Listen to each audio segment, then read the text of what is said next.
Okay, you can just see the diagram. आगे हम इसको कंटिन्यू करते हैं। लास्ट इसमें मैंने आप लोगों को बताया था फर्दर अबाउट द सीलिया का स्ट्रक्चर बताया था। इसके पहले हम देख रहे थे structure of सीलिया, habitat and all that. ना इसी को कंटिन्यू करते हैं। आप डायग्राम में देखेंगे कि आप लोगों को दिख रहा है स्ट्रक्चर में दिख रहा है। एंटीरियर एंड पे देखो आप कैसे दिख रहा है, ब्लंट एंड है इसका, राउंडेड है। फिर पोस्टीरियर रीजन कैसा है इसका, थोड़ा सा नैरो और बिल्कुल ऐसा लग रहा है जैसे तली है। देन सीलिया आप देख रहे हैं कि यूनिफॉर्मली, मतलब पूरे उस पर यूनिफॉर्मली सीलिया, यूनिफॉर्म तरीके से सीलिया इक्वी डिस्टेंस पे प्रेजेंट है। बट पीछे के साइड के देखते हैं हम एंटीरियर या पोस्टीरियर एंड, तो पोस्टीरियर एंड पे देखते हैं थोड़े से सीलिया का साइज जो रहता है बड़ा रहता है। Now you can just say कि ventral surface of the body पे जो है एक वाइड डिप्रेशन जिसे पेरिस्टोम भी बोलते हैं, और यहाँ पर ही पर्टिकुलरली क्या है आपको दिख रहा है, you can just see oral groove is present. Can you see oral groove दिख रही है आपको, या ओरल ग्रूव प्रेजेंट रहती है। और जो पेरिस्टोम रहती है एक्सटेंड करती है anterior end of the body से till the pointly slightly behind the middle region. जो पेरिस्टोम है ये किस में ओपन कर रही है आपको दिख रहा है, ये मतलब अभी ये तो सब बता दिया था मैंने आपको, ये स्ट्रक्चर देख रहे हैं। But coming to that you can just see the, I am telling you about the cytostome and cytopharynx के रीजन पर आप आ जाओ यहाँ पर, या जिससे हम बोलते हैं बकल कैविटी रीजन रहेगा इसका। एंड ये जो पेरिस्टोम एक्सटेंड करता है किसमें खुल रहा है, मिडिल रीजन में हम देख रहे हैं। ये किसमें खुल रहा है, एक वेस्टिब्यूल में, जिसे हम कहते हैं इनटू अ बकल कैविटी। और ये बकल कैविटी एक्सटेंड करती है किसमें, it extends and open into the protoplasm. और ये कैसे मतलब अंदर तो जो भी आपको दिख रहा है ये क्या है, प्रोटोप्लाज्म है, ठीक है। अगर आप उसका स्ट्रक्चर देखेंगे पूरा दिख रहा है, अंदर inside is protoplasm is present and ये ट्यूबुलर साइटोफैरिंक्स है। साइटोफैरिंक्स भी दिख रहा है, ओपनिंग इसकी क्या हो गई, साइटोस्टोम हो गई। और ये कहाँ पर प्रेजेंट है, मिडिल रीजन में। ओके, तो जो जंक्शन है बकल कैविटी का साइटोफैरिंक्स का, उसको हम क्या बोलेंगे, साइटोस्टोम। तो पेरिस्टोम, वेस्टिब्यूल, बकल कैविटी और साइटोस्टोम जो है ये सब क्या रहते हैं, सब सीलिएटेड रहेंगे।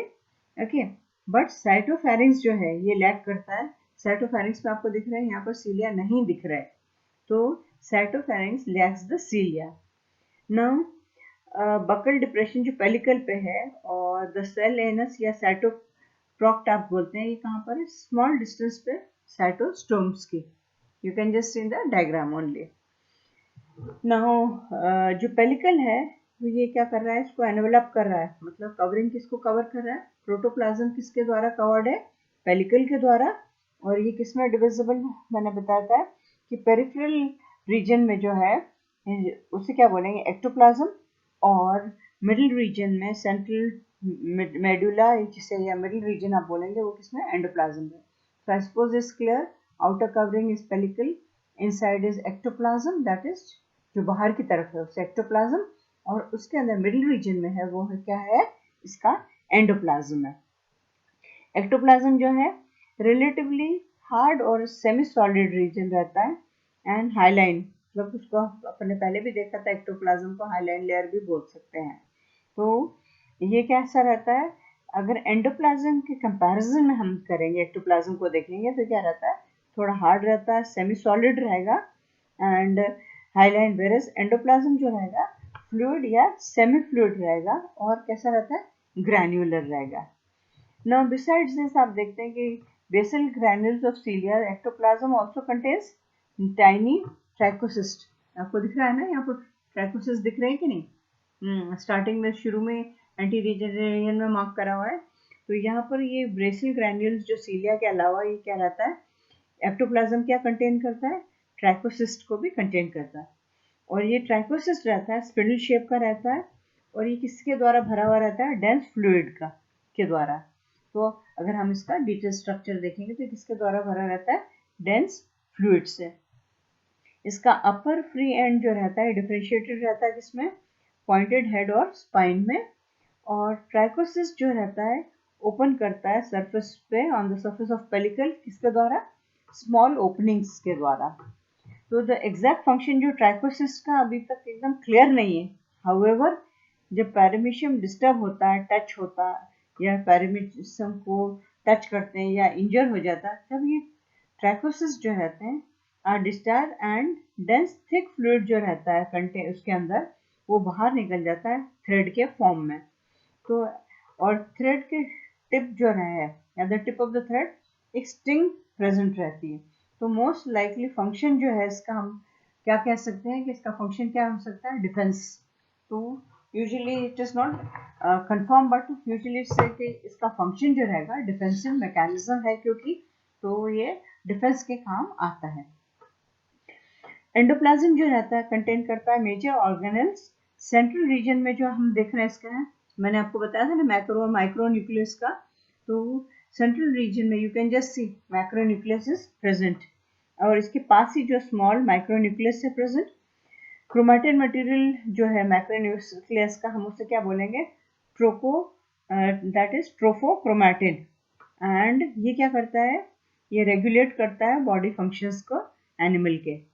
देन जो क्रोमैटिन रहता है माइक्रोन्यूक्लियस का उसको कहा जाता है इडियोक्रोमैटिन। और ये क्या करता है, इसका क्या कार्य रहेगा, इसका कार्य रहता है ये रिप्रोडक्शन को रेगुलेट करेगा और सेक्सुअल प्रोसेस जो पैरामीशियम का उसको रेगुलेट करेगा। कौन सा वाला, that is we are seeing about the micronucleus. दोनों का फंक्शन क्लियर हो गया, what is the function of macronucleus and what is the function of micronucleus. तो आई सपोज एक एक का मैंने आपको फंक्शन भी बता रही हूँ कि what is the function of every जो लेबल करा हुआ है डायग्राम में पैरामीशियम के जो भी ऑर्गेनल्स हैं, what are the functions, it should be clear to you. Now besides that what you see that there are two contractile vacuoles present near each end of the body। और ये contractile vacuoles किसको encircle करते हैं, 6 to 10 radiating canals को। आपको दिख रहे हैं radiating canals। तो contractile vacuole को you can just see यहाँ पर जो दिखा रखा है that is how many 8 दिख रही है आपको, isn't it।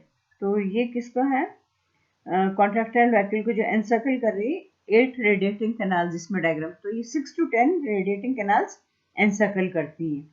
तो कॉन्ट्रैक्टाइल वैक्यूल किससे एसोसिएटेड रहता है, रेडिएटिंग कैनाल से। किसकी वजह से, मेनली उसका फंक्शन क्या होता है, तो कुछ फंक्शन तो होना चाहिए ना, तो इसका फंक्शन रहेगा ऑस्मो रेगुलेशन की वजह से ये इसको एसोसिएट करता है।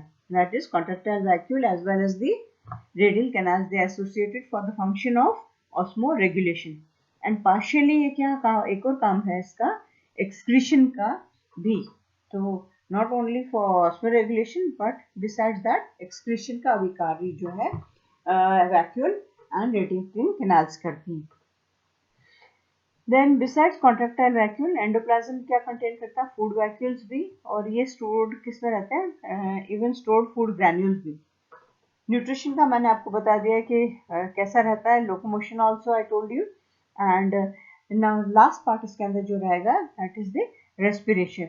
रेस्पिरेशन जो रहेगा एक्सचेंज ऑफ गैसेस से होता है एंड किसके द्वारा, bye diffusion through the semi permeable जो पेलिकल रहती है, सेमी परमेबल पेलिकल रहती है एंड उसके द्वारा एक्सचेंज पॉसिबल होता है। तो कार्बन डाइऑक्साइड और मेटाबॉलिक नाइट्रोजनस वेस्ट रहते हैं। नाइट्रोजनस वेस्ट से मतलब क्योंकि ये पानी में जाता है रहता है तो इसलिए क्या रहेगा, नाइट्रोजनस वेस्ट इसका रहेगा अमीबा। तो ये एक्सक्रीट आउट होता है डिफ्यूजन से, क्योंकि their concentration is higher in body. And the last in this part is reproduction. तो एसेक्सुअल रिप्रोडक्शन किसके द्वारा होता है, लॉन्गिट्यूडिनल बाइनरी फ्यूजन के द्वारा, जबकि सेक्सुअल रिप्रोडक्शन जो रहता है कॉन्जुगेशन के द्वारा रहता है। तो रिप्रोडक्शन का भी बहुत ज्यादा इसमें महत्व है। You have to study the complete about the reproduction also. इसमें जो इंडिविजुअल, दो इंडिविजुअल्स रहते हैं सेम स्पीशीज के, यूनाइट हो जाते हैं टेम्परेरीली के ओरल सरफेस से एंड एक क्या बनाते हैं, protoplasmic bridge and through which exchange of nuclear material takes place. फिर ये सेपरेट हो जाते हैं वंस इट इज कंप्लीटेड। तो ये we complete with the paramecium. Next we will continue with the next member that is phylum Porifera को हम देखेंगे। तो इसके क्वेश्चंस जो बैक पे हैं दिए हुए हैं आपको बुक के, you just complete those questions and आपको मैंने इसका दिया हुआ है क्वेश्चन है, जस्ट